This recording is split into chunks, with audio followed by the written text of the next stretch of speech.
keep tracking this on year, and it also gets published in our annual reports. Okay. So, Monica, coming to you. Shalini spoke about this whole aspect of customer delight as being one of the key aspects of productivity which you look at in your particular scenario. And you were speaking earlier and you mentioned that your business is purely about how you manage the customer preferences, right? So how do you see that playing out in your organization? See, to answer this, I have to just go one step back. As Mr. Rao said, that customer is the focus today. And when we talk about customer is looking for experience. And that experience has been shared by the associates collectively at the store, and that is the front face of the organization. How we are equipping them to maintain that experience, and that results into productivity. To me, it is the tangible, definitely, but it's similarly intangible, that customer engagement is equivalent to employee engagement first. So we are looking at productivity from both the sides, which is front-end productivity, profitability, yes, as Mr. Rao said. Ms. Shalini also very rightly said that we have to take care of our inventory management system. Right. So inventory management system, when we talk about, we have to see what is our inventory life cycle. Can we move 1 month inventory to support the front-end profitability by giving them 1 month extra capital to operate? Right. If we have a 6 months inventory life cycle, can we go about reducing it to 5 months life cycle? So that is what we have to do from the back end to support the front end to create that customer experience. This is called equipping the front end associates by doing your bit from the organization's standpoint, that how they are really reaching to that level of their incentive earning. So these are small steps which we are doing in our company. We are really focusing month on month on our inventory reduction, inventory cycle reduction from 7 months to 6 months to 5 months. And we are thinking that how do we reduce it week by week, which is helping our bottom line to go match up with the top line. So that's what I would look at. Okay, thanks. And Ruhi, finally coming to you. Yours is a slightly different industry when you look at all these metrics. And we've spoken about more traditional metrics which are used in Asia and was globally Mr. Rao pointed out. And then we are looking at some more customer-driven metrics which both Shalini and Monica spoke about. When you see your industry, your organization, how does the landscape change? Yeah. Good afternoon, everybody. Good afternoon, Rupak.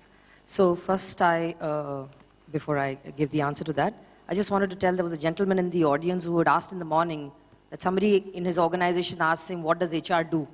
So this session will be very relevant because productivity mapping is the left brain of HR, and it can actually help all HR professionals showcase, if you are tracking the right metrics, to your line and to the business that, look, this is what I'm doing. I'm helping increase productivity of the organization. So I don't know who the gentleman was, but I hope this helps. Okay, you. He's getting his hand. So I hope you pick up some tips from this one. So to answer your question, Rupak, yes, I have worked in retail before, and it's actually a very advanced industry across the globe and as well as in our country as well. We're a bit of all. We're a little medical, we're a little bit retail, we're a bit of hospitality. So Gurmeet gave me a lot of tips today. And we believe in sustainable, profitable growth. So growth which is sustainable, growth which is profitable. The most important thing in our business, as any other business, is the customer. But what we really need to track is how many of our customers come back. Because like retail, which is traditionally present in malls, traditionally present in high street, which attracts a lot of free-flowing footfall, ours is a business by appointment. It's very niche. It's very premium. So our focus is to get the customer to come back to you again and again. So from an HR perspective, when we had to set productivity metrics, we zoned in about 5 odd years back on a metrics called utilization of our therapists. They are the people who perform the services. So what that means is that we started tracking, we started publishing, and we started incentivizing all our therapists on the number of hours of services that they do. What that meant is that earlier they were getting incentivized on how much they sell. So it's not a hard sell business. It's a business where you have to come experience, and then you will obviously create that word of mouth and referral. So we track consumption, we track BT productivity. Every week we send out a dashboard to everybody, And what that does is that the therapists are very interested in getting customers back. They build good relationships. Customer comes back, it gives an opportunity for the rest of the clinic to then sell or migrate that to something else. Customer goes back happy, refers, and the word of mouth spread. So that's one metrics. Last 5 years we track. And that's one thing which even in the wellness industry is defined as a top productivity metrics. Interesting. So looking at the other metrics that your organizations use, so, Shalini, coming back to you. So, we've spoken about what could be a measure of productivity, but now let's come down to a little bit more micro. What do you use? What have you seen succeed? And what have you seen struggle with as a metric that you try and capture insight? And here, let's talk about real life examples. We run enough productivity strategy in the market across insurance and telecom and banking. And we do struggle with the fact that many times business is not okay with sharing this information. They also believe that many flaws will come out in the open and this will impact their overall compensation, overall rating, and many other things. So let's talk about things which you think are easily achievable and things which are good to have but possibly not implementable in the real life.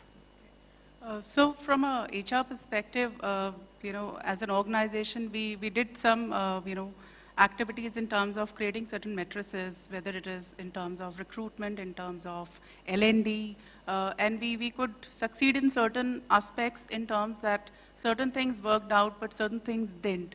But then we looked at a business point of view, then we realized, let's do a survey from the market. What is it the customer would want? Around that, from a business perspective, then it percolates down to respective verticals, which is HR, that what is it HR has to do to bring that customer to Chroma? Because the basic question for anybody would be that why somebody would come and visit Chroma store. Why they would come, whether to buy or to experience that, and how HR can support that aspect. So based on that, we worked out, we have a balanced scorecard, which is purely on tangible factor, which talks about financials, which talks about service, which talks about people at a store level and at the support level itself. But also it is important to look at certain matrices when you are getting the talent from the market. Is this talent, right for retail is number one thing. Secondly, is this talent groomable or trainable?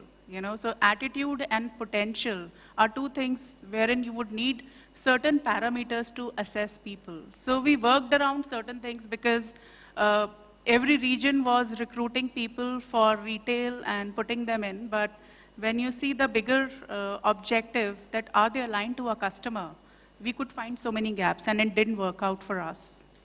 So we worked out at a central level, worked out a tool that what is it Chroma would want in an employee. So it is, number one is, we would want friendly people, we would want naturally, people who would love to interact, we would want people who would want to do selling, pretty confident, who can speak to a customer.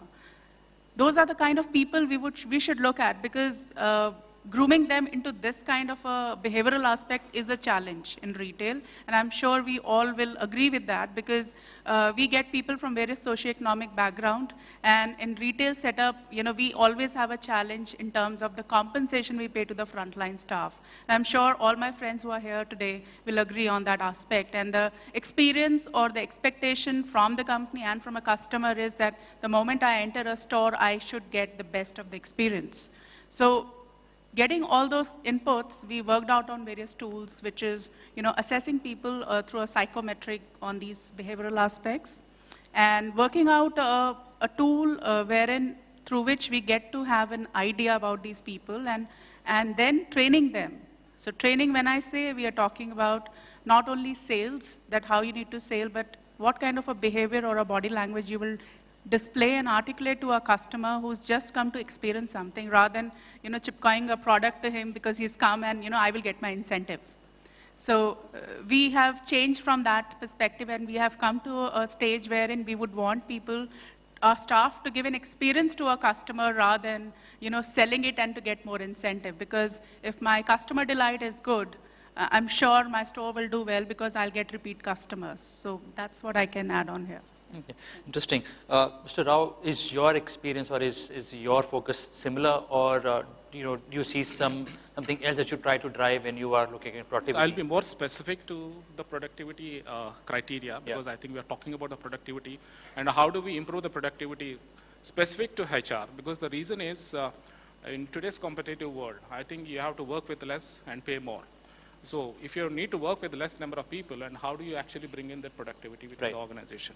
So if you're looking at, as I told you earlier, one of the criteria was the gross margin return on labor. And we have been tracking this for the last 4-5 years. It has been tracked for a long year, but the last 4-5 years is actually seeing that we were at a 17.17 lakhs per annum per person.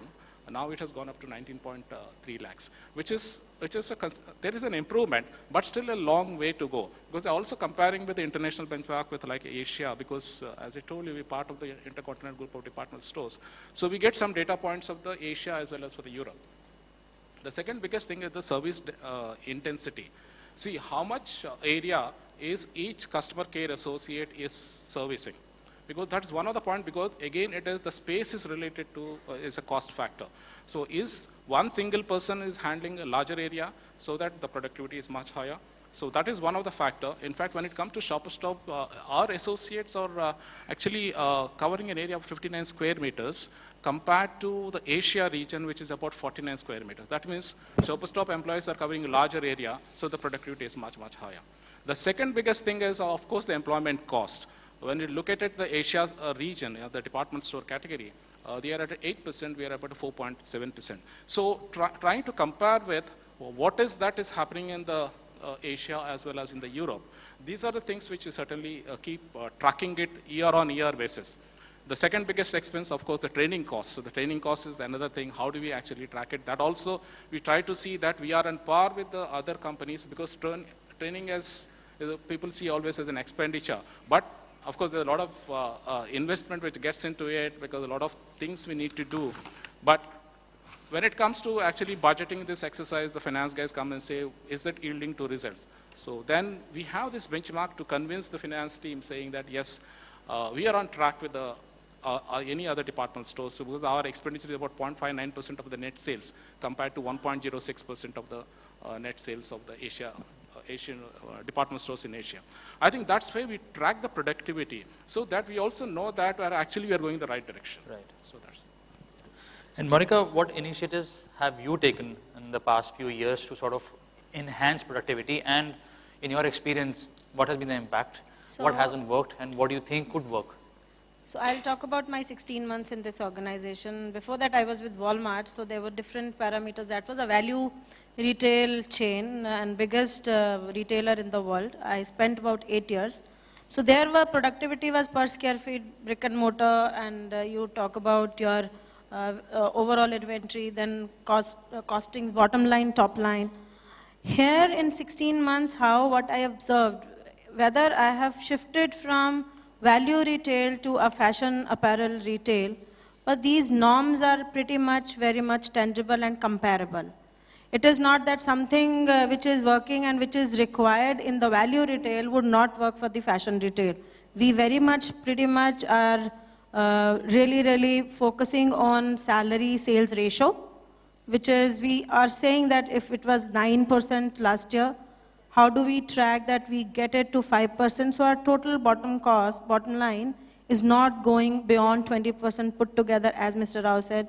The rentals are very important and integral part in our business. So put together all the costs, if we are below about 14%, I think that makes a real sense. And we, as a HR, this year we are doing very interesting thing. First time in the organization's history, we are sitting with each and every associate of each function, not only the top line, not only the middle management, but to the team member level, even the production side, and helping business to find out the business and customer, and as a balance scorecard, those parameters of performance, which would actually result into a productivity enhancement. For example, very full price sell-through, whether it is 70%, 60%, 90%, that's a strategy which our brand would look at. So e-com or a niche business, which is Anita Dongre or couture, it cannot go on sales model. It has to be a full price, because that's the premium brand.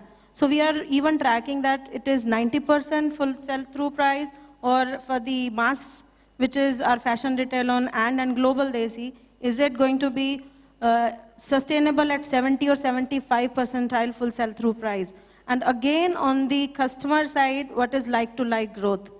Whether it is 20% or 22%, then it's a year-on-year. And on customer parameters, whether it is 95% customer retention and 30% incremental customer base, which we are tracking, and we are helping the business to call out those meaningful parameters on productivity as an HR, not just only focusing on HR productivity matrix, but the business productivity matrix, which will result into profitability of the overall formats. So we are helping each and every functional head. Our MD himself is sitting and going through each and everyone's KRAs and fine-tuning to the last bit. And that's the exercise which I have never seen in my life, that MD of the company is sitting with each and everyone's KRAs and seeing that what we want to drive as a clear focus. So this is what, as a business partner, we are driving the productivity pattern.